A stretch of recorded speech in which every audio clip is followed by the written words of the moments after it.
Hey, Ray, it's Cats and Coffee again. I'm happy to see you. This is like the highlight of my week. Gleva, I'm so glad to hear that. I have two coffees now. And I have this other little mug, which I love, that came from the Isle of Skye. I drink a lot of coffee and it's a two coffee morning for me. How are you doing? Ah, I'm pretty well. I hope you are too. How was your week? St. Ah, Patrick's Day here in the US is huge. I play a lot of bagpipes, so I do a lot of Irish, and we start quite early in the morning, both days for the St. Baldrics. They do this big parade downtown Las Vegas, wonderful. ending in front of the New York. There's celebrities that come out and shave their heads for money, and they raise almost $500,000 for children's cancer. Oh, So wonderful. the good event. And then we leave from there and just go, play for regular St. Patrick's all over the town. So it's fun, but it's exhausting. Yes, I'm sure. So I'm happy to be here with you. But it's been a couple of days. We're recording, we record before Friday. It's Friday for everyone else. But been a couple Right. of days and I'm still recovering, drinking all my coffee. I'm married to a physician and he always tells me, you drink too much coffee, it's not healthy. So I know if you guys are thinking that too, yes, I know, but I need it. So anyway, Maybe with not healthy, but essential at sometimes. it's essential. Coffee is essential. So when you wanted to do a little show called Cats and Coffee, yes, I'm in. Right. I'm in. I still have the McBain clan crest behind me, and that's because it's still that month. I don't know how much we'll be talking about that today, but I just wanted to keep it up because we are spotlighting McBain this month. Sure. Of course. And by the time this airs on Friday, I actually did get an opportunity to interview more Richard McBain of McBain. So that will be on Friday to air the following week. So we'll push almost to the end of March and we'll be able to get more of that in. I do have some footage Oh, from good. Prescott Highland Games, but it's not quite enough. When I went in to try to make a video, it just wasn't quite enough. So I'm very appreciative to Richard McBain to come on with us. And so that will be sometime next week. And in the meantime, Ray, how have you been doing? I've been really enjoying what you've been putting out on your Oh, channel. Do you want to talk to the viewers here? Because this is both on your Touch Not channel, but also on the Clan Hatton Association YouTube channel. So I want to have people, go over and like and subscribe to your Touch Not channel. And so, as usual, you're going to see the links and how to find that right here, right now. that's right. What have you been up to over there? It's really fun. Everybody, you've got to check it out. Yeah, well, we've got a lot of Highland Games coming up in New England, so I've been making some spots for a few of my friends for that, promoting some of those events. The Tartan Ball that we talked about, that's April the 6th. That's coming up soon. I think they're all sold out now. Oh, goodness. Um, And there's a couple more Donald McBain for McBain month segments to come on the Touch Not channel. One was released the other day. There's two or three more still come. I have to shoot those out in the next couple days before March ends, of course. So yeah, we're having a lot of fun with that. New England is very vibrant with the Highland Games this year, especially. There's been two more announced in Connecticut. So I'm not going to be able to go to all of these, but we're very vibrant here. I call it. It's never ending. It's always evolving. It's a lot of fun. Well, I'm Uh, excited at the tartan ball. So hopefully, some of our people were able to get in. And I know that's going to be great fun. The Scotsman's Ball here on the West Coast, it's just so much fun. And obviously there's Ceilidh dancing, there's Highland dancing, there's bagpipes. It's fun, food, music, fun, and socializing with other people. So, and you get to wear your tartan. So that's that's always right. fun. I am going to figure out, I understand that there's a way to make playlists for each one of the Highland clans, but also for some of the stuff that you're doing where I can put into a playlist in the Clan Hatton Association YouTube channel to link back to your channel, Ray. So I Okay. I'm going to be doing that for both your channel and some of the other uh, clans of the Clan Hatton Association. Okay. So that So within your listings, there are going to be some links over to other channels. That's very nice. Thank you. Yes, I understand that I'm able to do that and put them into a playlist. So I am going to get that done. Please be patient. And in the meantime, just go ahead and jump over to Ray's channel. You'll end up over there anyway. So Yeah. so I'm kind of excited where, as we evolve our cats and coffee, we talked about doing something fun. And I thought this might be great fun because I was having such a tough time remembering how to pronounce the word Shenahee, with Philip Beddoes Yes. coming on and with our spotlight on Clan McBain. Philip Beddoes is the Clan Shenahee for Clan McBain. And of course, that's a Gaelic word, and it doesn't look like Shenahee. I'm going to put Right. that word up here, the pronunciation down below. So we thought, what fun would it be to have some Gaelic and do Gaelic phrase or word of the week? So we thought we would start out by introducing some Gaelic to you. And this is so fun for me because it reminds me of my dad. My dad was so fun. He had, I don't know if you guys remember all of those books, the For Dummies books. Oh, sure. Okay. Everything for dummies. Right. For dummies, trading for dummies, all of this. My dad carried around a book called Gaelic for Dummies. And he had fun with it to the extent that he would be going through a drive-through here in the States where he used to live north of Santa Barbara on the coast of California.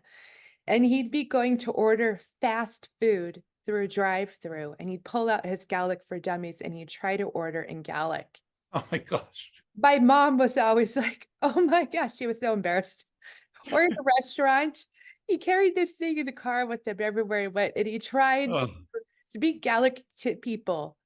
And I don't know that he knew how to pronounce it correctly. So I'm actually going to link below or try to link below. There's kind of a cheat sheet for the letters and the letter sounds, what to pronounce, what not to pronounce. The fun thing about Gaelic, and it's Gaelic. I know we say a lot of times Americans, we say Gaelic, but it's Gaelic. Gaelic, right. But a lot of times you have a big long word.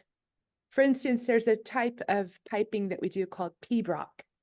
It's just 2 syllables, but you don't pronounce most of them. So, Right. you A know, lot of it's just collateral, just baggage comes along with the word and you have to ignore it or learn to yeah, ignore it. yeah, pibroch.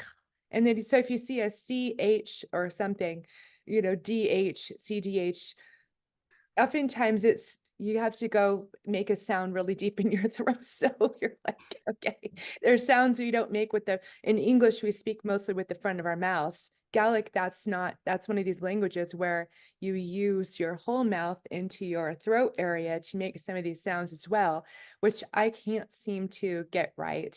Alan McLean of Doc Garrick has tried to teach me many times how to pronounce Doc Garrick correctly with this sound. And I Right. can't, I failed to do it correctly. I butcher it. I don't want to do it. So with that, Ray, you have been practicing and you have some of these Gaelic terms and words. So I want to turn it over to you.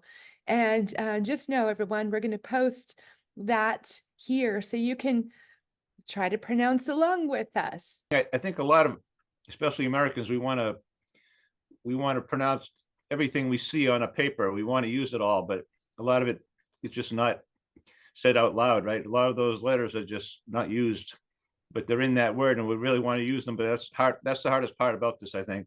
Kimarahau. Kimarahau, Cindy. Okay, Kimara'ahu. How are you, Cindy? Kimarahau.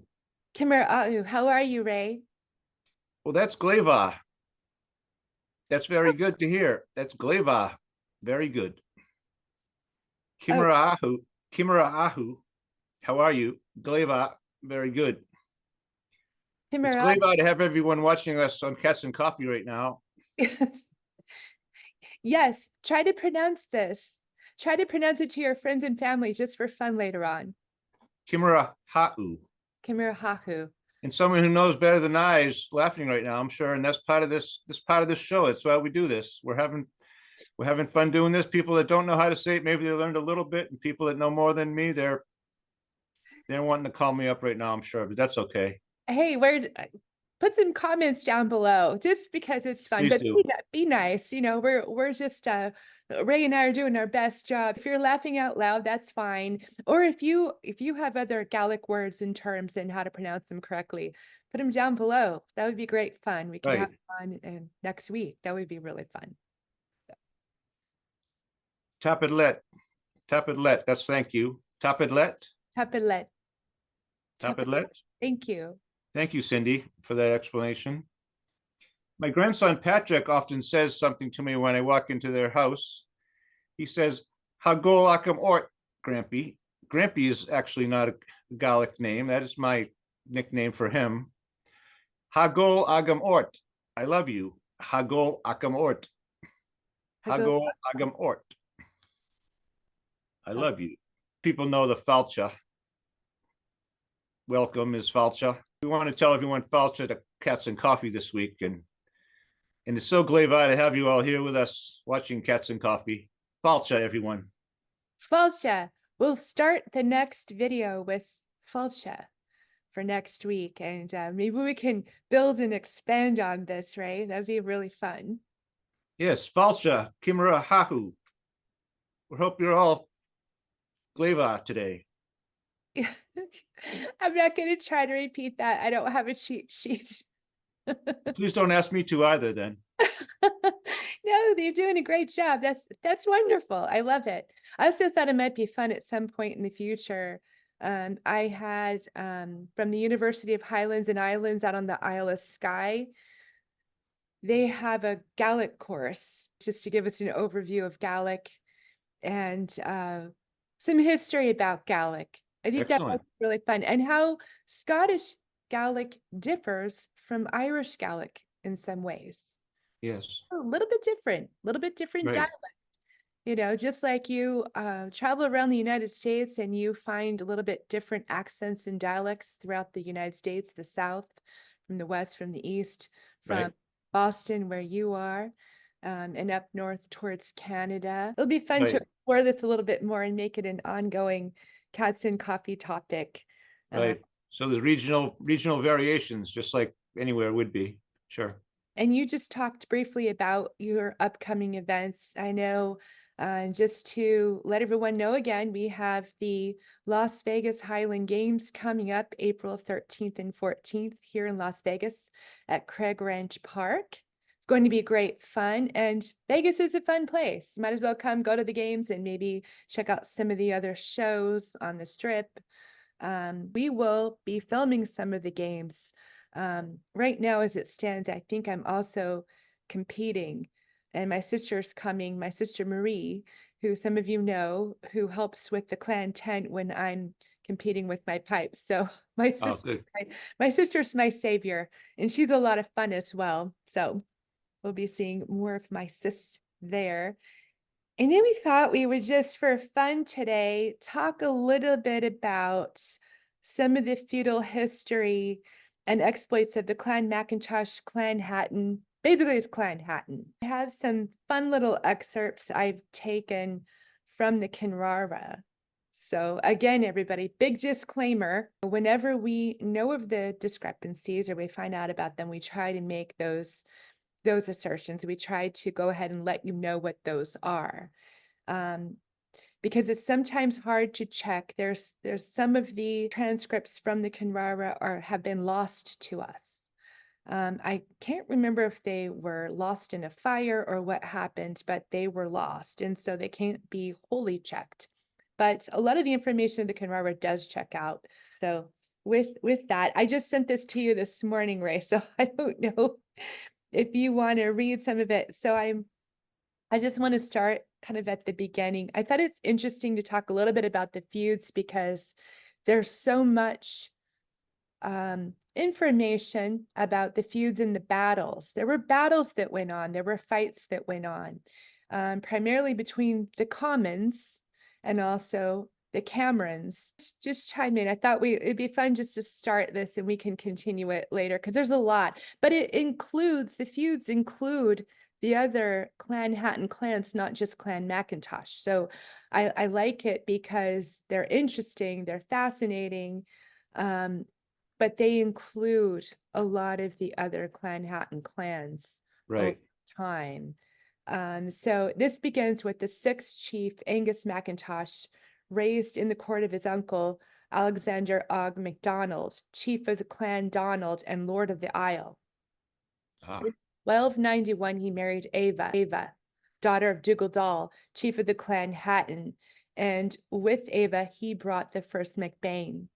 Now, we talked about this with Philip Beddoes. There's some yes. controversy over the existence of Ava. There's a lot of information saying that she was a true figure. Philip believes that she was. A lot of people believe that she was. The McPhersons never made a challenge, and they would have if she wasn't a true figure of history. Right. So in 1291, Angus McIntosh married Ava, daughter of Dougal Dall, chief of Clan Hatton.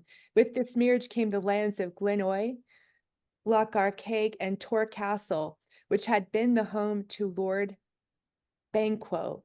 Again, I'm not sure if I'm pronouncing that correctly. It's spelled Banquo. I didn't know what to do with that either. The chief of Loch Arbor and Macbeth's right-hand man. So we are going way back during the time of Macbeth, people. This is like crazy history. When Angus's father-in-law died, he became chief of Clan Hatton. After this, up into 1933, the McIntosh and Clan Hatton chiefs were entwined. Right. Yep. And then in 1933, the Lord line, as we've talked about previously, split the chieftains. And now John McIntosh of McIntosh, who is the chief of Clan McIntosh, is the president of the Clan Hatton Association. Yes. At the beginning of the 14th century, Angus and Ava retreated to Rothmarchus, leaving Tor Castle. The Camerons found this incredibly convenient, and this free rent was the basis of this 350-year feud. Hmm. The long-running feud between Clan Cameron and Clan McIntosh is infamous, bloody, and full of treachery. By all accounts, it should have ended on many occasions. Like a great many Highland feuds, it is disputed over land and unlawful occupation of Tor Castle and the lands of Loch Arbor by the Clan Cameron. It must be noted that after all the bloodshed, slaughter, and famous Highland battles that took place during this over 350-year feud, the courts and the crown always sided with the McIntoshes in that the land belonged to them by right and by title. And at different times, the courts and the crown ordered the Camerons to vacate. At different times, realizing and stating in official documents that the Camerons would never allow anyone else to occupy Loch Arbor peacefully anyway, the Camerons were ordered to compensate the McIntoshes accordingly. I know you mentioned that before. They just stuck there like glue. No matter who said what, who ruled what, or who ruled in whose favor, they still stayed. Whether they had battles over it, even if they lost the battles, they wouldn't go. Right. Ironically, the Camerons held Castle Tor, Loch Arbor, and the disputed lands between Loch Ill and Loch Arkaig throughout the entire feud, even though they only won one single battle. And this is the Battle of Bungarbain. Now, again, this is Gaelic. I'm butchering it. It's Garbhain. From early in the 14th century, when the feud began, from King Robert the Bruce, ally to and friend to the McIntosh, to King Robert III's infamous Battle of the 30, to the orders of Mary Queen of Scots, and finally King James, who saw the bloody feud to an absolute end. The Camerons rarely obeyed a royal summons. They never vacated as ordered, nor did they compensate the McIntoshes as ordered. And in 1666, when the feud finally came to an end, after coming to a final agreement for compensation at the standoff at the fords of Arkaig, the Camerons once again failed to pay the agreed compensation for Loch Arbor, only to have the Earl of Argyll step in and pay the money in every effort to finally bring this feud to an end. My gosh. So if I've made any mistakes there, I'll go ahead and and correct up above. So you'll see that as usual, when I go in to edit these cuts and copies, Right. I sometimes have to go in and make clarifications, just because it's difficult to read through some of these manuscripts. I'm going to put the 1467, which Philip Beddoes sent over to us. It's incredibly difficult to read through that. There's a website up to help with that, but they're not always easy to read. Things were written differently hundreds of years ago. But I think that's a very interesting place to begin talking about the feuds and how the Earl of Argyle had to step in and pay the feud. And at times, this feud encompassed more than half of Scotland got involved and took sides. And the king, as I understand it, had to come forward and try to stop. It was in his best interest to try to end this feud because Clan Hatton was becoming so powerful in the north with the Confederation. And because of this feud, people taking sides, that I have to wonder, and people wonder when they talk about it, was the king in fear of losing or not having as much support just because people were, taking sides and getting involved in this feud? Much of Scotland was getting involved in this feud. Right. So Right. It was ever widening like the ripples in a pond, and I can see where it would start to entangle and involve people that never would have thought it, but I can see that happening. And it's really gonna distract everything in the entire country. So I'm sure that I can see why he had to act, or attempt to act at least. try to quiet it down. So Right. it's and then there's a lot of, things that happen during the feuds, little battles. We'll get more into that. We have more of that. We're ready to go for next week and the week after. We have more history from the feud with the Commons that didn't run quite as long, but that very much embroiled the McBains, and they were heavily involved in the feud with the Commons, as we know. Right. So it'll be fun to talk a little bit more about that. So Absolutely. Ray, what have you got coming up this week on the Touch Not channel? Do you have something in the works? Yes, we certainly do. I'm going to be talking with a couple of women from the Scottish arts group here in New England that they do so much for the Scottish culture. They're involved in music and dance, and in lessons and training and all of that. And it's been in existence since 1984. They're going to be coming on the Touch Not channel with me. We're going to have a conversation. I think we're doing that on Wednesday. Yeah, tomorrow night we're doing that, and then it'll be on the Touch Not channel a few days later on what I'm calling my Speaking of Scots playlist. So Speaking of Scots is a thing that I've instituted, where we're just talking to local groups about what they're doing concerning Scots culture here in New England, and wider if we can, depending on who we decide to talk to. But so that's going to be quite good. I'm looking forward to that. And do let us know. We'll post it on all of our social media and post Oh, it great. here and link to it. I know that last week we touched on this school, and I went ahead and I put links in and I put some pictures of the school working with children. So what a wonderful school and thing that we should be supporting. So everyone, check it out and check out Ray's YouTube channel at Ray McHatton. That's right. They do a great job. They've got quite a lending library of instruments and uniforms and such, like you might think that people involved with pipe and drum bands would. Uniforms and instruments, pipes and drums and all that. They're a lending library of that kind of a thing as part of what they do, which goes along with that kind of an event.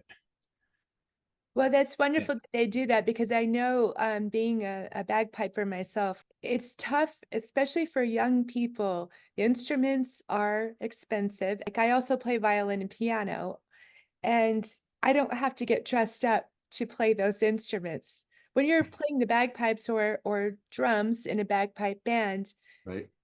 you also have to get dressed up. So it's quite an expensive journey to take. And so this really is very helpful to assist these young people in not only being able to learn the instrument and teaching with lessons, but to supply some instruments or loan them, as well as the traditional dress that needs to be worn while they're playing them and performing and competing. So just a big shout out to the school. Yes, I've never thought about this until this moment you said that, but what a thing it must be to just learn how to dress, let alone learn how to play your instrument as well as for a child or a young person to, and then you've got to keep all that staying in the right place while you're walking down the street in a band at a parade, perhaps. Oh my, it's a lot to do. And I'm very lucky. I'm married to a drum major. So he's very particular about my uniform as well as his own. So I don't have to so much work on it myself. But yeah, Right, you steam everything the night before, hang it up so it's ready to go. You have to keep your kilt steamed. You have to keep everything in line and order. There's a specific placement of your flashes on your kilt hose. There is a very specific way you tie your gillies. And so there's constantly, even now, after all these years of, I think 25 years for me being in the pipe band world, we still have regular lessons at pipe band rehearsal. Here's how you tie your gilly brogues. Here's how you right, wear your Glengarry, and just everybody looking at everyone, making sure, our plaids on our kilts are lined up with our sporran correctly, that we're wearing it at the correct level of on our legs. And it's a right, lot. It's a lot. You got to worry about that and then your instrument as well. So right. So hats off to everyone involved in that situation. Believe me. Oh my gosh. yeah. Well, I am very excited to see your Wednesday night recording. You let me know when you have that up again. We'll put it out on all of our social media channels. Sure. And I'll put the link. So anything people out there you can do to support that school. And well, here's a good thing.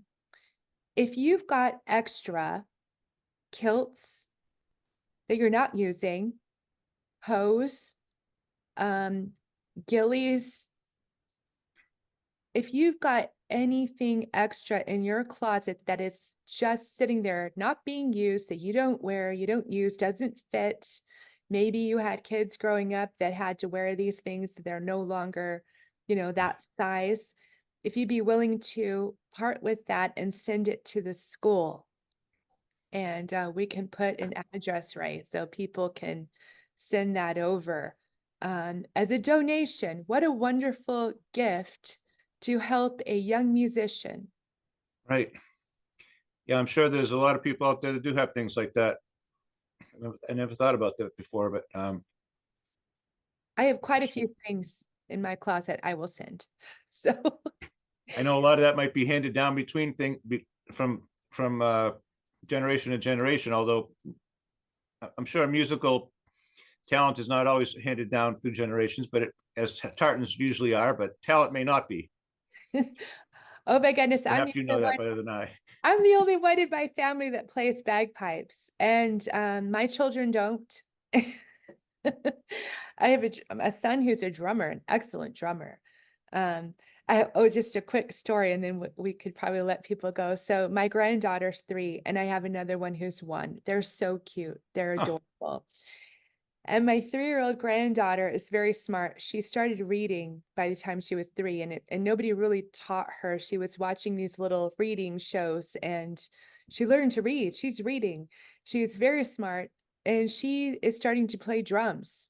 So we got her a little drum set, just a little one, and she loves the drums. And then the younger one, who's 1, also is liking the drums. My bagpipe instructor, Seamus Coyne, who's very famous, his father is also a very famous piper in the pipe band world. He's my instructor. He told me, I said, I don't know if I can get one of the granddaughters to play bagpipes. I don't know.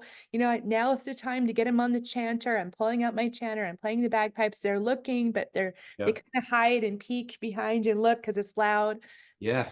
So he said, well, get them a small pipe toy, from Amazon. So, Right. so I did. So I had my granddaughter Lena over, And I pulled it out and I pulled out my chanter and I showed her my pipes. She knows my pipes. She knows their bagpipes. I pulled out this little toy. I showed it to her and she took it from me and she took it over, put him in the bathroom, turned out the light, shut the door and told me no bagpipes, Grandma. I Wow. guess I got my answer there. Ray, you got anything you want to add this week? I do actually. I had one more little Gaelic phrase that I Yes, yes, really, it's yes. not very common in any common usage, but it relates to what I do here and what we're doing. Seish Valcha Case Lovrican. Valcha Case Lovrican. Falcha It means welcome to my bookcase. It's the closest Oh, thing I could find to welcome to my library. You mean that's a big flag. I love Valcha Case Lovrican. A little bit of an LOV. Valcha Case, which is bookcase. Valcha Case Lovrican. Falcha case Lovrican. Lovrican. Welcome to my bookcase. Okay, to my bucket. Oh, how fun. So we're going to practice these. Everybody practice these. So next Cats and Coffee next week, we're going to start out with the salutation. There may be some more little bit of a Gaelic content on the Touch Not to enjoy if you want to get over there and take a look. Ray, thank you so much for what you do. Everybody like and subscribe to the Clan Chattan Association YouTube channel. Like and subscribe to Ray McHatton. The link will be here to his Touch Not channel. And we really appreciate your support. Please do the thumbs up. That helps us. And make a comment. That helps us too. Yes, please leave lots of Gleva comments. Lots of very good comments. We need Gleva. Also, post some pictures down below of what you're doing. If you're in your tartan, if you're going to attend something Scottish, of a picture of a past event. We would love to see it. We would love to see you here on our channels and connect with you and see who you are. Thank everyone who has commented so far. Keep those comments coming. We do appreciate them. Yes, please do. I had another good question this week, and I'm gonna digest that a little bit, and we're gonna take a look at the answer of that, and we'll have the answer to that for you. I believe her name was Claire. I'm going to answer Claire's question. So just know, everybody, if we take a little bit of a moment, it's because we're trying to get the correct information for you and make sure that it's as accurate as possible. Right, and that gives us an excuse to have yet another Cats and Coffee episode, so that's fine. Just keep projecting us into the future. Keep asking questions and keep us busy. We like that. Yes, it's great fun. And don't rely upon Wikipedia. No. All right, everyone, enjoy your week. Let us know what you're up to. If you're doing anything Scottish, we'll like to promote anything that you're doing and connect with you. Absolutely. It's so glad to have you all with us today. Thank you, everyone. Touch Not. Touch Not. Bye for now.